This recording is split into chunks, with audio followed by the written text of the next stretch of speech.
ఓం నారాయణ ఆది నారాయణ. ఓం నారాయణ ఆది నారాయణ ఛానల్ను ఆదరిస్తున్న గురు బంధువులకు స్వాగతం, సుస్వాగతం.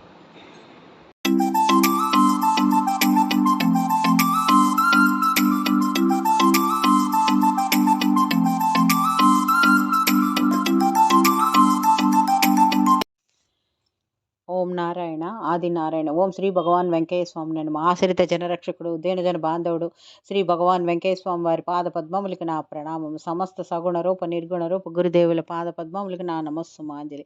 అవధూత శ్రీ భగవాన్ వెంకయ్య స్వామి వారి అనుగ్రహంతో, సమస్త గురుదేవుల ఆశీస్సులతో శ్రీ మొగల్చెల్ల దత్తాత్రేయ స్వామి వారి లీలా వైభవం.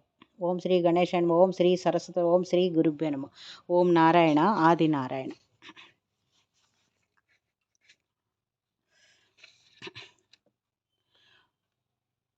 శ్రావణ మాసంలో శ్రావణ పౌర్ణమికి శ్రీ మొగల్చెల్ల దత్తాత్రేయ స్వామి వారి మందిరములో చండీ హోమం చేస్తారు ప్రతి సంవత్సరం శ్రావణ పౌర్ణమికి.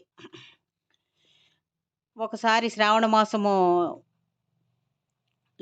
ఇంకా పౌర్ణమి రాలేదు. పౌర్ణమికి అప్పుడు ఇంకొక వారం రోజులు గడువు ఉందనగా ఒక భార్యాభర్తలు వచ్చారు. వారి పేరు నరసింహమూర్తి గారు. భార్యతో సహా వారు వచ్చారనమాట.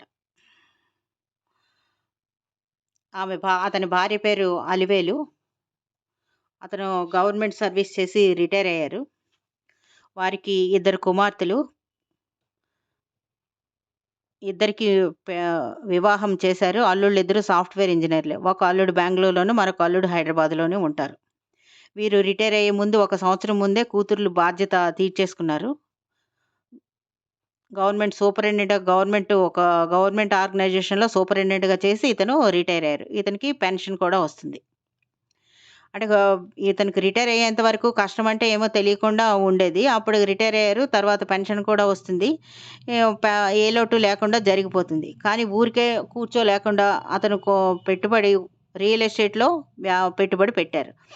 ఆ పెట్టుబడి పెట్టడంతో 6 నెలలు ఆ పెట్టుబడి కాకుండా 25 లక్షల లాభం వచ్చింది. దాంతో ఇతనికి అహంకారం ఒక్కసారిగా వచ్చి ఆశ పుట్టి ఆ వచ్చిన లాభం, అంతకు ముందు పెట్టిన పెట్టుబడి, ఇంకా చాలదన్నట్లు కూతుర్లు 2 దగ్గర దాచిపెట్టుకున్న అన్ని డిపాజిట్స్ అవన్నీ ఇంకో 10 లక్షలు అప్పు చేసి కూడా రియల్ ఎస్టేట్లో పెట్టారు. స్థలాలు కొన్నారు. కానీ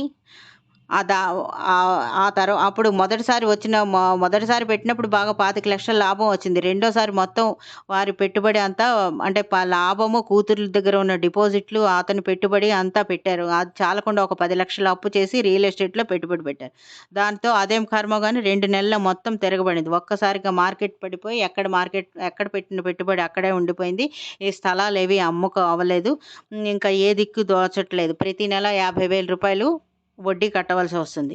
ఏం చేయాలో తోచని పరిస్థితి, దిక్కు తోచని పరిస్థితి. అలాంటి పరిస్థితిలో వారు తెలిసిన వాళ్ళు ఒకరు ఇక్కడికి వెళ్ళి మొగల్చెల్ల దత్తాత్రేయ స్వామి వారి మందిరానికి వెళ్ళి బాధ నివేదించుకోండి, అక్కడ ఒక వారం రోజులు ఉండి రండి అని ఇచ్చారు. వాళ్ళకి తెలిసిన వాళ్ళు. వారు తెలిసిన వారి పేరు వరదరాజు గారు. ఈ వరదరాజు గారు నాగేంద్ర ప్రసాద్ గారికి కూడా తెలుసు అనమాట.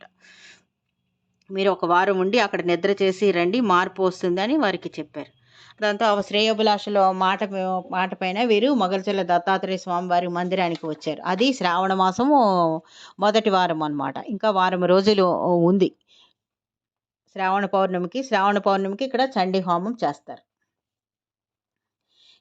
వీరు మొగల్చెల్ల దత్తాత్రేయ స్వామివారి మందిరానికి వచ్చిన తర్వాత ఈ నాగేంద్ర ప్రసాద్ గారితో చెప్పారు. ఇవన్నీ వివరాలన్నీ చెప్పారు. మేము ఇక్కడ ఒక వారం ఉంటాము, మాకు వరదరాజు గారు మీకు చెప్తామన్నారు. మీకు చెప్పారా అంటే వరదరాజు గారు చెప్పారు, కానీ మీరు శని ఆదివారాలు ఇక్కడ ఉంటారని చెప్పారు. పర్వాలేదులేండి, మీకు మేము రూమ్ ఇస్తాము అని వీరికి రూమ్ ఇచ్చారు.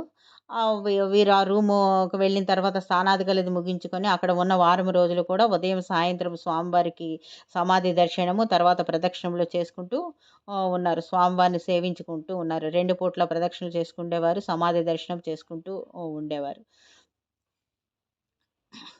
అయితే ఇంక అక్కడ పౌర్ణమికి చండీ హోమం చేస్తారు కదా! చండీ హోమం చేస్తున్నామని వీళ్ళకి తెలియజేశారు.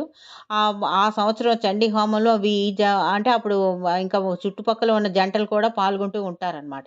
వీరు కూడా ఆ చండీ హోమంలో పాల్గొంటాం అని చెప్పారు. చండీ హోమం సుమారు ఒక 5 గంటలు పాటు జరిగింది.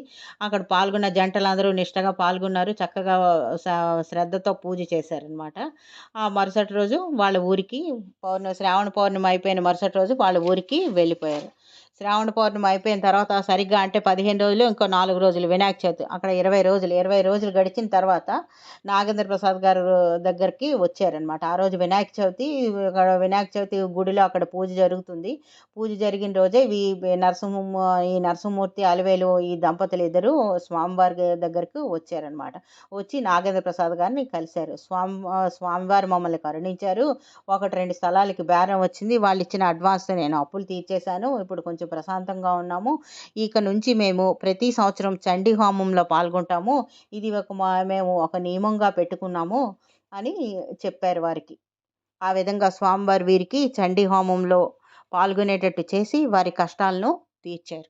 ఓం నారాయణ. ఆది నారాయణ.